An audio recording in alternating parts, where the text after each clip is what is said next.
آپ کیا تعلیم کرتے ہیں کہ ہم اس کو کس طریقے سے اعتدال کے ساتھ، جو خاص طور پر نعت لکھنے والے لوگ ہیں ان کو آپ کس طریقے سے تعلیم کریں گے کہ وہ نعت میں کن چیزوں کا خیال رکھیں تاکہ وہ جو اعتدال کا لیول ہے اس پر قائم رہیں، نہ تو بہت اوپر چلے جائیں کہ اللہ سے بھی بڑھا دیں، یا نعوذ باللہ کوئی ایسا جملہ یا ایسی بات کہہ دیں کہ وہ آپ صلی اللہ علیہ وسلم کی شان کے خلاف ہو، تو اس کے لیے کن چیزوں کا خیال رکھنے کی آپ تعلیم کرتے ہیں؟ نعت گوئی میں جو سب سے بڑا اور سب سے اہم اور سب سے اولین معیار ہے وہ اللہ رب العزت کا کلام ہے۔ اللہ تعالیٰ نے قرآن میں 20 مرتبہ بے شمار جگہوں پر، یعنی قرآن ہے ہی اللہ کے رسول کی نعت ہے نا، اہل محبت تو قرآن کو کہتے ہی نبی صلی اللہ علیہ وسلم کی نعت ہے۔ پھر اللہ کے نبی کی اپنی احادیث بے شمار مواقع ایسے ہیں کہ وہاں آپ نے ایک معیار مقرر کر دیا، تو یہ معیار ہمیں بہت ساری راہیں بھی مہیا کرتا ہے، لیکن ہمیں مشکل میں اس لیے ڈالتا ہے کہ ہم قرآن سے دور بھی ہیں۔ چنانچہ جب ہم قرآن سے دور ہوں گے تو ہم اس معیار سے بھی دور ہو جائیں گے جو نبی صلی اللہ علیہ وسلم، وہ اعتدال بھی نہیں قائم رکھ سکیں گے جو نبی صلی اللہ علیہ وسلم کی نعت کے لیے ضروری ہے۔ جی ہاں، یہی وجہ ہے کہ ہمارے ہاں پھر وہ جو غزل کا مخصوص رنگ تھا وہ نعت میں آ گیا۔ اب اس مخصوص رنگ کو ہٹا کے وہ نعت کا اصل جو حسن ہے، جو نعت کی روح ہے، اس کو برقرار رکھنا، یہ پھر ہر ایک شاعر کے بس میں نہ نہیں، پھر یہ کہ نعت میں اصل ہے تو محبت رسول میں جب تک ڈوب کر بندہ نعت نہ کہے، اس لیے کہاں امام بصیری اور شیخ سعدی کا کلام ہے اور کہاں ایک عام بندہ۔ جی ہاں، تو احمد رضا خان بریلوی کا ایک شعر ہے کہ قرآن سے میں نے نعت گوئی سیکھی کہ رہیں احکام شریعت ملحوظ، کہ قرآن نعت وہی ہے کہ جو قرآن پاک کے تعلیمات اور نبی رحمت صلی اللہ علیہ وسلم کی احادیث کی روشنی میں کی جائے۔ اگر آپ بلکہ میرے خیال میں تو تمام شاعری جو قرآن اور حدیث کا جس شاعری کے اوپر عکس ہو، تاثیر ہو، تو وہ تو شاعری ایک نرالی شاعری بن جاتی ہے، جیسے اقبال کی شاعری ہم کہہ سکتے ہیں۔ تو کیا اقبال کو بھی کوئی پڑھنے کا موقع ملا اس تھیسس کے دوران آپ کو؟ ان کی جو محبت رسول ہے وہ مختلف شعروں میں تو اظہار کرتے ہیں، تو اس کو بھی پڑھنے کا موقع ملا؟ اقبال بنیادی طور پر ایک فلسفی ہیں، تو انہوں نے نعت اس روایتی انداز میں نہیں کہی جس طرح ہمارے شعراء نے نعت کو ایک الگ سے عنوان دے کر اپنی شاعری کا موضوع بنایا۔ تو اقبال کی شاعری جو کہ نبی مہربان صلی اللہ علیہ وسلم کی ذات اقدس کے گرد گھومتی ہے، آپ کی ذات کو ہی موضوع بناتی ہے، اس لیے آپ نے اپنی شاعری میں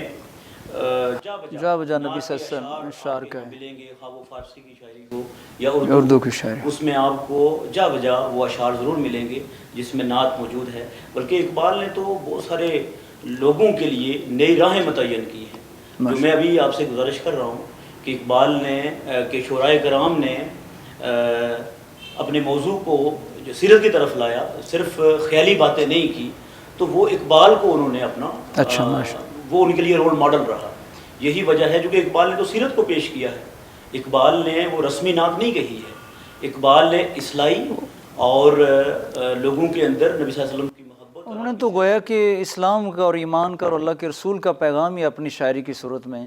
پیش کیا نا کہ جو کہ شاعری میں تاثیر بڑی زیادہ ہوتی ہے۔ آپ ایک پورے پیراگراف میں جو بات وہ ایک جملے میں کہہ دیتے ہیں شاعری، مصرے میں آپ کہہ دیتے ہیں، تو اقبال نے شاعری سے یہی کام لیا ہے۔ تو اس کے علاوہ اقبال سے پہلے مسدس حالی ایک بہت بڑی نعت کہا جاتا ہے، اردو کی اولین نعت کہا جاتا ہے، اور سب سے بڑی نعت مولانا حالی نے جو مد و جزر اسلام کے نام سے لکھی، جس کو بعد میں مسدس حالی کے نام سے یہ لوگوں میں مشہور ہوئی، جس میں 80 سے زیادہ اس کے اشعار ہیں اور وہ مسدس کی حیثیت میں ہے، تو وہ انہوں نے لکھی، جس میں نبی صلی اللہ علیہ وسلم کی سیرت کو پہلی مرتبہ کسی نے اتنے خوبصورت انداز میں پیش کیا، اور چونکہ وہ اسلام کے عروج و زوال کی داستان تھی تو پھر حالی اس لیے مد و جزر اسلام اس کو نام رکھا۔ اور چونکہ سر سید نے آپ سے یہ فرمائش کی تھی 1879 میں کہ آپ اسلام کے عروج و زوال کی داستان منظوم کریں، تو پھر 13 سال کی مدت میں آپ نے 1893 میں یہ کتاب پبلش ہوئی۔ اور اس سے پہلے آپ نے مولانا حالی نے، چونکہ نعت کی تنقید کی بات ہو رہی ہے، تو مولانا حالی نے اپنے دیوان حالی کے شروع میں مقدمہ شعر و شاعری کے نام سے کچھ اصول متعین کیے تھے شاعری کے، تو جب انہیں خود پھر یہ مسدس لکھنے کا شرف حاصل ہوا تو انہوں نے انہی اصولوں کو اپنے ہاں برت کے دکھایا، تو یہ ایک کامیاب کوشش تھی۔ اس سے پہلے جناب احمد رضا خان بریلوی جو ایک عالم بھی تھے اور ساتھ میں نعت گو شاعر بھی تھے، تو اس سے بھی نعت کو بڑا فائدہ پہنچا، اور اس سے بھی پہلے محسن کاکوروی اور امیر منائی 2 ایسے شعراء ہیں کہ جنہوں نے نعت کو باقاعدہ ایک صنف کے طور پہ لیا ماشاءاللہ. تو اس طرح پھر یہ رفتہ رفتہ یہ روایت ترقی کرتی گئی. نعت گوئی جیسے میں نے گزارش کی کہ اس کی روایت بہت پرانی ہے. کہا جاتا ہے کہ اتنا اردو ادب قدیم نہیں ہے. نہیں وہ تو ظاہر ہے ہم اللہ کے رسول صلی اللہ علیہ وسلم کی زندگی سے جب بلکہ اللہ کے رسول ابھی دنیا میں تشریف نہیں لائے تو آپ کی نعت تو اللہ پہلے ہی آسمانوں پر کر رہے ہیں. ہر نبی سے عہد لے رہے ہیں کہ میرا وہ نبی آئے گا اور تم نے اس پر ایمان لانا ہے. وہ توزرو ہو و تنصرو ہو کما قال، اس طرح کے الفاظ ہیں کہ تم اللہ تؤمنن ہو ولا تنصرن، یہ الفاظ ہیں کہ تم ضرور اس پر ایمان لاؤ گے. اور پھر خود نبی علیہ الصلوۃ والسلام کے سامنے حضرت ثانی بن ثابت کا شاعری کرنا، عبداللہ بن روا، کعب بن زہیر رضی اللہ عنہم یہ شاعر.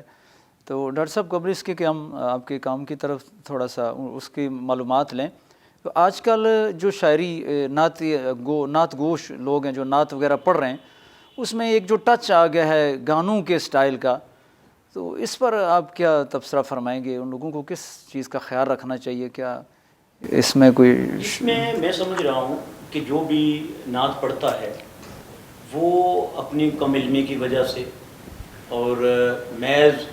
دنیاوی شہرت کی وجہ سے اور کہیں روپے پیسے کا لالچ بھی آتا ہے کہ آج کل نعت گو شعراء نے آج کوئی پیسے سے پھینکتے ہیں لوگ، تو پھر وہ جوش میں آ کے اس طرح کی چیز پیشے کے طور پہ اپنا لیا ہے.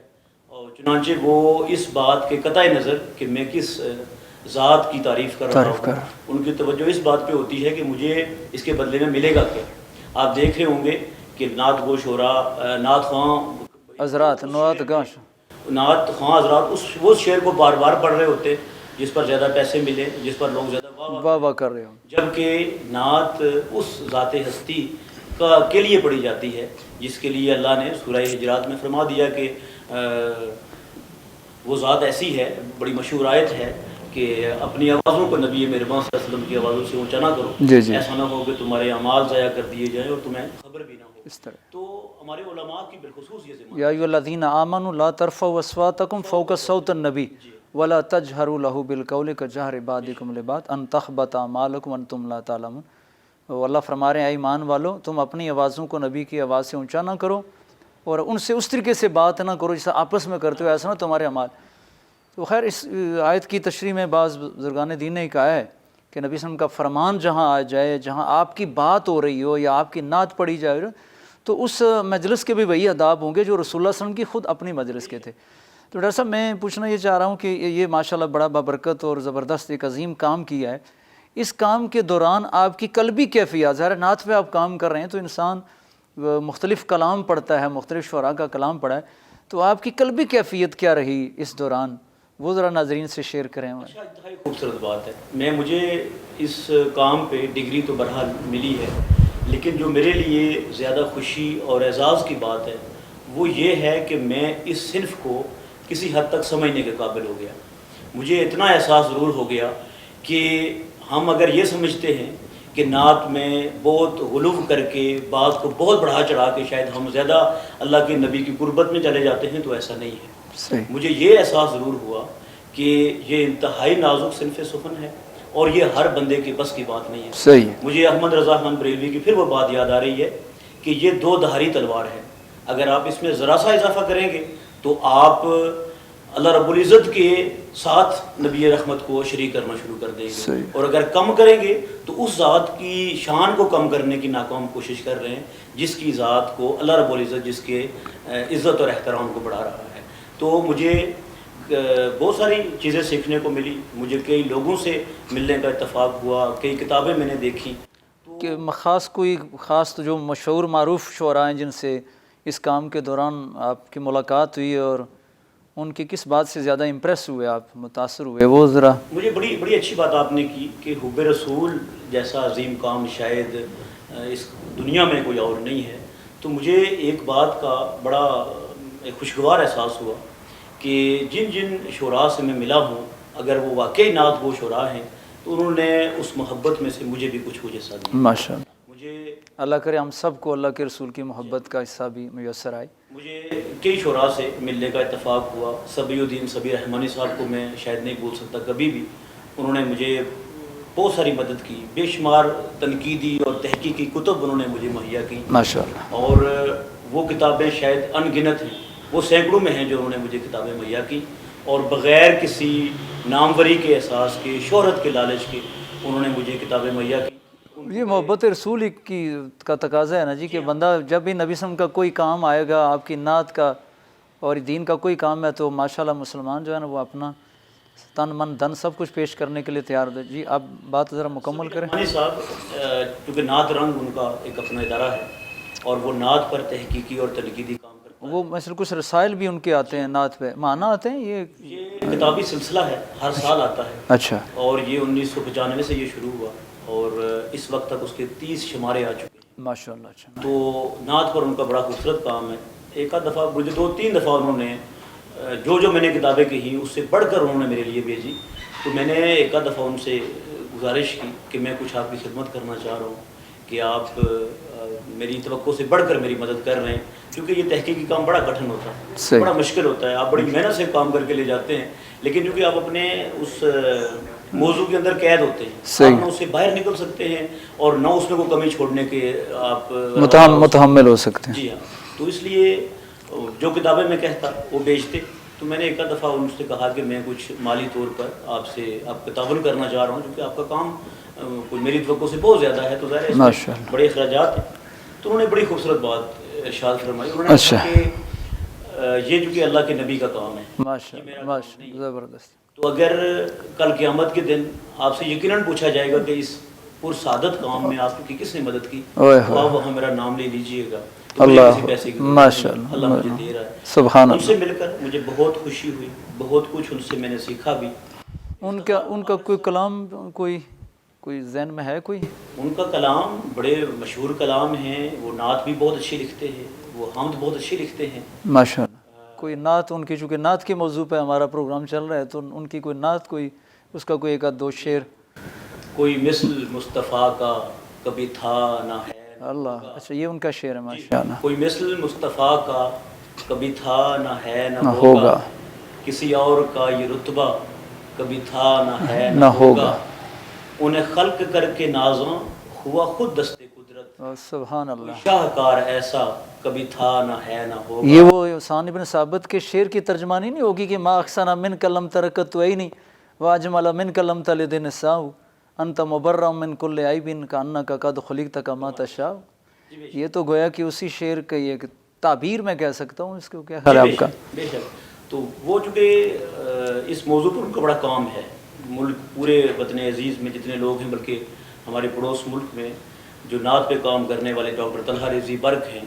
اور اس کے علاوہ کئی لوگ ہیں انڈیا سے جو نعت پہ کام کرنے والے ہیں، ان سے بڑے قریبی روابط ہیں ان کے، تو ان سے جو کچھ میں نے سیکھا وہ میرے پی ایچ ڈی میں بھی اور میری زندگی میں بھی بہت کام۔ آپ کا جو مقالہ ہے، یہ اس کا دورانیہ کہاں سے آپ نے سٹارٹ کیا؟ چونکہ نعت تو ذرا صدیوں سے چل رہی ہے، لیکن آپ کو ذرا کوئی محدود حصہ دیا گیا ہوگا نا؟ مجھے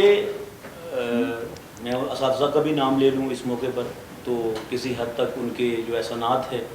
چلیں ایک ٹی وی پر ان کا نام بھی آئے گا، اور وہ ذرا ڈاکٹر عبدالعزیز ساحر ہمارے ہیڈ آف ڈپارٹمنٹ بھی ہیں، ہمارے اردو ڈپارٹمنٹ کے ہیڈ بھی ہیں، اور ان کی شفقت مجھے بڑی حاصل رہی۔ جب انہوں نے کورس ورک مکمل ہوا تو انہوں نے مجھ سے کہا کہ جی آپ تمام لوگ، ہم کو 9 لوگ تھے پی ایچ ڈی میں، تو انہوں نے کہا جی کہ اپنے اپنے ٹاپک آپ لے کر آ جائیں اور میرے سامنے آ کے اس کو ڈیفینڈ بھی کریں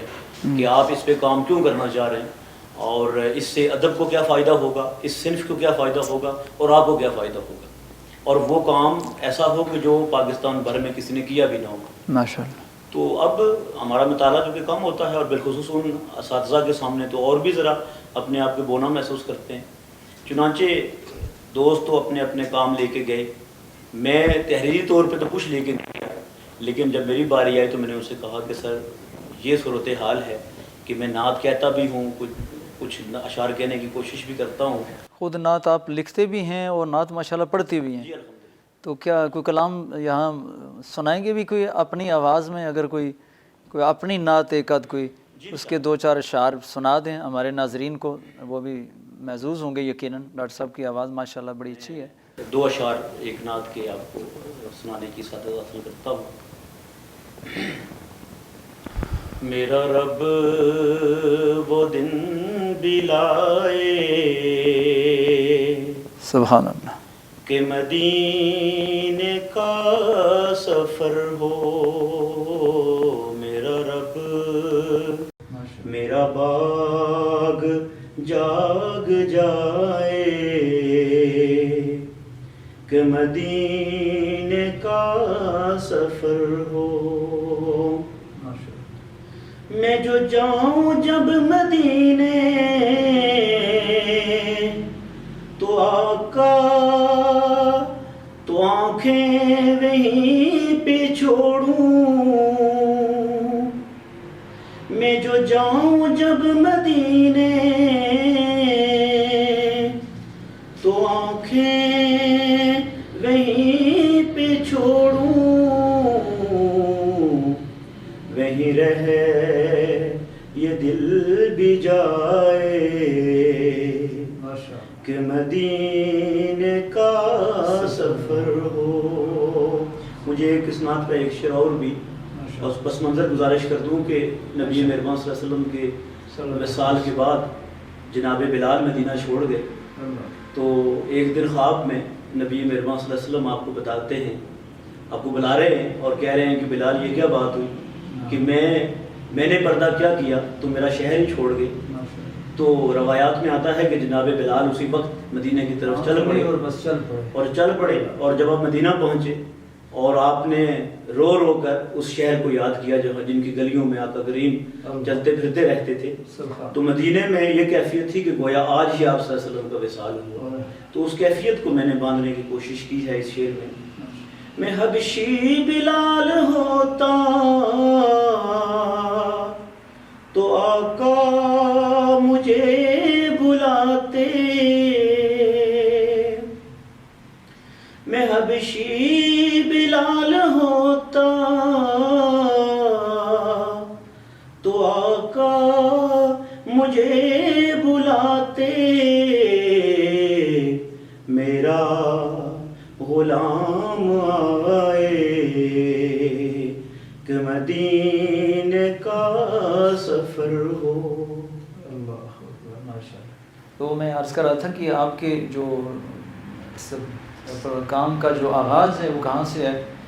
جی ہاں میں کتنا حصہ آپ نے جس پر آپ نے یہ کام کیا ناقدانہ کام کیا ہے سب سے زیادہ پھر کس کے کام سے آپ امپریس ہوئے زیادہ جو تجزیے کے دوران؟ مجھے کئی لوگوں کو پڑھنے کا اتفاق ہوا چونکہ آپ بطور ریفرنس دیگر لوگوں کو کوٹ کرتے ہیں اپنی بات کرتے ہوئے تو مجھے کئی لوگوں کو اپنے ہاں نقل کرنے کا بھی اتفاق ہوا ان سے ملنے کا بھی اتفاق ہوا. گزارش یہ کر رہا تھا کہ جناب عبدالعزیز صاحب جو ہمارے صدر شعبہ ہیں اردو کے ان سے جب میں نے گزارش کی کہ میں نعت پہ کام کرنا چاہ رہا ہوں تو انہوں نے کہا کہ نعت پر تو کافی کام ہو چکا ہے میرے لیے یہ خوشی کی بات ہے کہ آپ نعت پہ کام کریں گے لیکن آپ دیکھیں کہ نعت پہ کس صنف پہ. آزاد کشمیر میں آپ پہلے بندے ہیں جنہوں نے نعت پر پی ایچ ڈی کیا ہے. آپ سے پہلے آزاد کشمیر میں نہیں کی. آزاد کشمیر میں نعت پہ کسی نے پی ایچ ڈی نہیں کیا ایون کہ شاید ایم فل لیول کا کام بھی ایک صنف کے طور پہ اس پہ نہیں ہے. اور میرا کام بھی اس نوعیت کا ہے کہ یہ نعت پہ جتنا تنقیدی کام ہوا ہے تنقید میں خاص تحقیق کی زبان میں اس ٹرم میں یہ بات کر رہا ہوں کہ جو جتنا تحقیقی کام ہوا جتنی نعتیں کہی گئی ہیں جو تنقیدی کام ہوا ہے وہ معیار کتنا معیاری ہے وہ کتنا اچھا ہے اس پر میں نے ریسرچ کی ہے اس پر میری تحقیق ہے کہ جتنا تنقیدی کام ہوا ہے وہ کس نوعیت کا ہے. تو ساحر صاحب نے مجھے خود اس کام پہ لگا دیا کہ اچھا آپ اب ڈھونڈیں گے کہ کام کس طرح کرنا ہے. کوئی 15-20 دن میں لاہور اسلام آباد پنڈی اور لائبریریوں میں گھومتا پھرتا رہا دوستوں سے رابطے رہے کراچی کچھ جاننے والے ہیں جن کا نعت پہ بڑا خوبصورت کام ہے ان سے رابطے میں رہا تو بالآخر یہ اردو نعت شناسی کی روایت تو نعت شناسی کا مطلب نعتیہ تنقید ہی ہے. تو یہ جب کام میں نے ان کو دکھایا تو اس پر انہوں نے مجھے کہا کہ میں جب آپ نے کہا تھا کہ میں نعت پہ کام کروں گا تو میرے ذہن میں یہی ٹاپک تھا لیکن میں چاہ رہا تھا کہ آپ اس پہ خود کوشش کریں آپ اس پہ تگ و دو کریں محنت کریں اس میں یہ فائدہ ہوگا کہ آپ کو پھر پی ایچ ڈی کا کام کرنے میں آسانی رہے گی. تو پھر اس پر مجھے کام کرنے کا موقع ملا. کتنے اشعار ہوں گے اس دیوان کے کتنا بڑا کام کر لیا؟ 5-6 کتابیں ہیں. اچھا ماشاء اللہ. ایک دیوان کی شکل میں انہوں نے مرتب کیا ہے یعنی وہ ہزاروں اشعار ہوں گے. وہ ہزاروں اشعار ہیں، بڑا ضخیم ان کا وہ دیوان ہے، مجھے دیکھنے کا اتفاق ہوا ہے، کم و بیش 2000 اشعار یا اس سے زیادہ ہوں گے، اس سے کم نہیں۔ ماشاءاللہ اور انہوں نے آقا کریم کی سیرت کو انتہائی خوبصورتی کے ساتھ، محبت کی آمیزش کے ساتھ انہوں نے اپنے ہاں نبھانے کی کوشش کی ہے، اور بہت حد تک وہ اس میں کامیاب ہوئے ہیں۔ وہ کئی شعراء کے لیے انہوں نے راہیں متعین کی ہیں آئندہ کے لیے، تو ان کو پڑھنے کا اتفاق ہوا۔ پھر نعت تنقید ہمارے ہاں کتابیں لکھی گئی۔ اردو کی اولین کتاب ڈاکٹر فرمان فتح پوری نے 1974 میں یہ بھارت سے شائع ہوئی، یہ کتاب انہوں نے لکھی جو نعتیہ تنقید کی پہلی کتاب ہے۔ پھر اسی نام سے جو اردو کی نعتیہ شاعری، اسی پر ڈاکٹر طلحہ رضوی برق کی بہت خوبصورت کتاب ہے، حوالے کی کتاب ہے، وہ انہوں نے لکھی۔ پھر رفیع الدین اشفاق صاحب، ان کی بہت خوبصورت کتاب اس پہ اردو میں نعت گوئی، وہ ان کی کتاب ہے۔ پھر ڈاکٹر ریاض مجید کی کتاب ہے اردو میں نعت گوئی، اسی اردو نعت گوئی ان کا PhD کا مقالہ ہے۔ ابو العلا صدیقی نے اس سے پہلے لکھنؤ کا دبستان شاعری، ایک بڑی مشہور کتاب ہے جو بڑی ضخیم بھی ہے، ان کا PhD کا کام ہے جو جس میں انہوں نے ایک پورا چیپٹر، ایک پورا باب انہوں نے امیر منائی کی محسن کاکوروی کے کام پر، ان کی نعت گوئی پر انہوں نے یار اس کام کے دوران بہت سارے لوگوں کو کا کام آپ کو نظر دے۔ جی ہاں، میرا کام جو کہ ہمیں پاکستان سے بعد کی نعتیہ تنقید پہ تھا۔ ماشاءاللہ۔ اچھا، پروگرام کا ذرا ہمارا وقت بھی اس طرح ہوگا، آپ کا بہت خوبصورت باتیں ہو رہی ہیں، لیکن آج کل نوجوان بھی کچھ لوگ ہیں جو شغف رکھتے ہیں شعر و شاعری کا، تو ان کو اگر نعت کی طرف موٹیویٹ کیا جائے، چونکہ اصل چیز تو ہے کہ اللہ کی حمد کی بیان کی جائے، اللہ کے رسول کی ثنا بیان کی جائے، تو ان کے لیے کیا پیغام دیں گے آپ کو کہ وہ عام غزل اور طرح کی نظمیں وغیرہ لکھنے کی بجائے اگر نعت کی طرف آئیں تو کن چیزوں کا ان کو خیال رکھنا چاہیے؟ اور نعت کو عموماً یہ کہا جاتا ہے کہ جو شاعری ہے یہ ایک کسبی علم نہیں ہے بلکہ وہبی علم ہے، جو اللہ کی طرف سے کسی فرد میں ودیت کر دیا جاتا ہے، وہ تو ہے۔ نعت شاعری تو اس طرح ہو سکتی ہے اور یقیناً اس سے اتفاق کیا جا سکتا ہے، لیکن نعتیہ شاعری میں سیرت النبی کا مطالعہ اور مختلف اینگل سے اس کا مطالعہ، آپ کسی ایک آدمی کو پڑھ کر آپ یہ کہیں کہ اچھا اب میں سیرت کے بارے میں جان چکا ہوں اور اب میں لکھ سکتا ہوں، تو یہ مشکل ہے۔ صحیح، آپ مختلف زاویوں سے اس کو دیکھیں، مختلف مکاتب فکر کے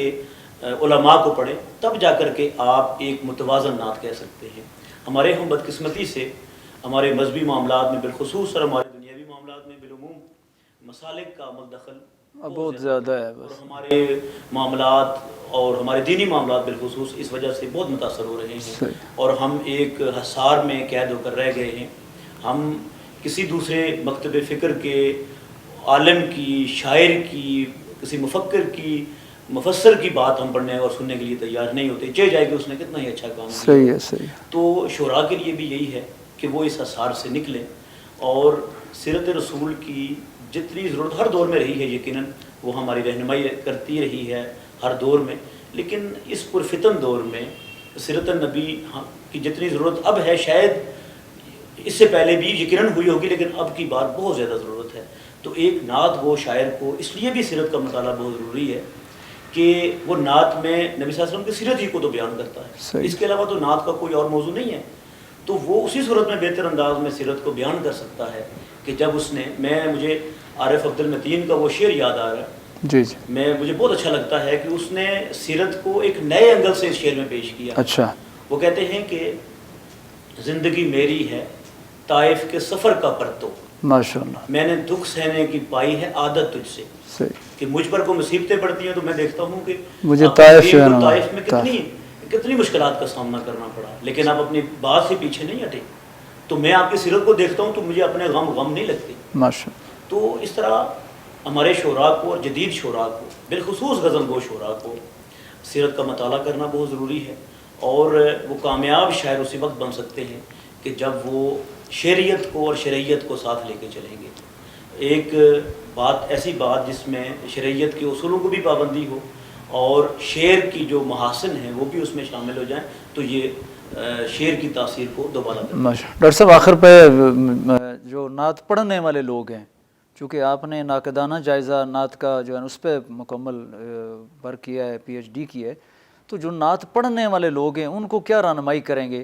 کہ وہ کن آداب کا اور شرائط کا خیال رکھیں کہ تاکہ نعت کا جو اصل مقصد ہے وہ پورا ہو سکے، اور ہمیں جو ہے نا وہ اصل میں جو ہے نا کوئی ایسا معاملہ بھی نہ ہو کہ نعوذ باللہ کہ کوئی دین سے دوری والا کوئی معاملہ بھی ہو جائے۔ میں یہ سمجھتا ہوں کہ نعت خوان حضرات کو بالخصوص جو محافل کی زینت بنتے ہیں، جی مجھ جیسا بندہ کسی بھی تقریب میں جاتا ہے جہاں نعت ہو رہی ہو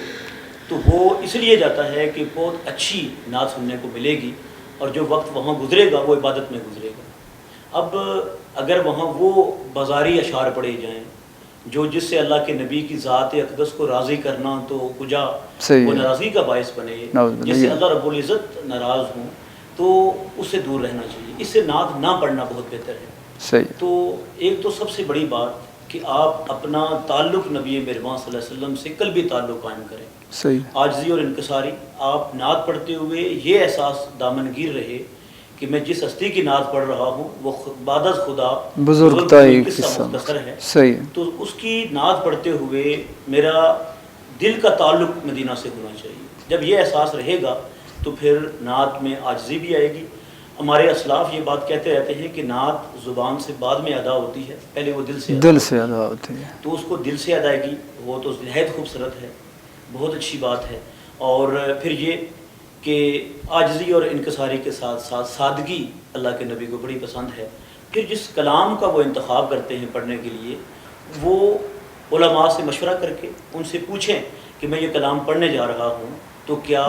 یہ اس کی کوئی بات ہمارے جو دین اسلام نے جو اصول مقرر کیے اس کے منافی تو نہیں ہے، اس سے منافی تو نہیں ہے، یا پھر آپ کے پس منظر میں میوزک چل رہا ہے تو جس بات سے اللہ کے نبی گریزاں رہے، اسے نفرت فرمائی، اس کو حرام قرار دیا، وہ نبی صلی اللہ علیہ وسلم کی نعت کے ساتھ ہم چلا رہے ہیں، شامل ہو جائے تو پھر یہ لمحہ فکریہ ہے ہمارے لیے۔ اور پھر نعت پڑھنا تو درکنار، یہ پھر ہمیں اپنے ایمان کو بچانے کی فکر میں رہنا چاہیے۔ تو یہ اہتمام بہرحال نعت میں بہت ضروری ہے۔ پھر جیسے آپ نے شروع میں فرما دیا کہ جب آپ نعت کی محفل میں جائیں، آپ نعت پڑھیں تو یہ تصور ہو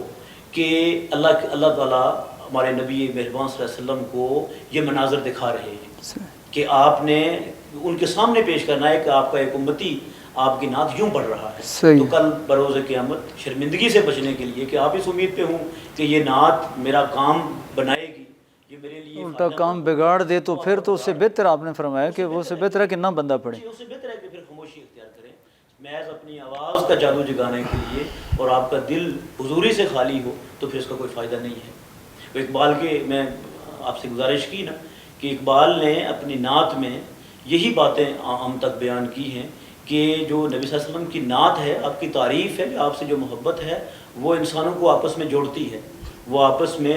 انسانوں کو دور نہیں کرتی۔ اور آج بدقسمتی یہ ہے کہ نعت جب پڑھی جاتی ہے تو اس پر کئی ناقد یہ سمجھ رہے ہوتے ہیں، اور وہ کئی دفعہ درست سمجھ بجاک سمجھ رہے کہ یہ جو نعت پڑھی جا رہی ہے یہ دراصل نعت نہیں ہے، پیچھے کچھ اور ہی چل رہا ہے، وہ دل کے اندر ظاہر ہے وہ کچھ اور ہی ٹون چل رہی ہے نا، جس زبان پر تو نعت ہے لیکن دل میں کسی نے کہا تھا کہ دل میں وہ گانا ہی چل رہا ہوگا اگر آپ کی زبان پر اس سٹائل پر پڑھ رہے ہیں تو ڈاکٹر صاحب بہت شکریہ۔ ناظرین کرام، ہم ڈاکٹر امجد حنیف صاحب کے ساتھ گفتگو کر رہے تھے جنہوں نے آزاد کشمیر میں سب سے پہلے PhD کی ہے، ان کو مبارکباد بھی پیش کرتے ہیں۔ ہمارا یہ اعزاز ہے، ہمارے اس پروگرام کا یہ اعزاز ہے کہ یہ ہمارے پروگرام میں تشریف لائے۔ انہوں نے بتایا کہ نعت کے آداب کیا ہیں، کس انداز سے نعت لکھنے والے کن حدود و قیود اور آداب کا اور خیال رکھیں۔ ان کو خیال ہونا چاہیے کہ ہم کسی عام فرد کی تعریف بیان نہیں کر رہے بلکہ ہم اس ہستی کی تعریف بیان کر رہے ہیں جن کے بارے میں کسی نے کہا ہے کہ بعد از خدا بزرگ تو ہی قصہ مختصر۔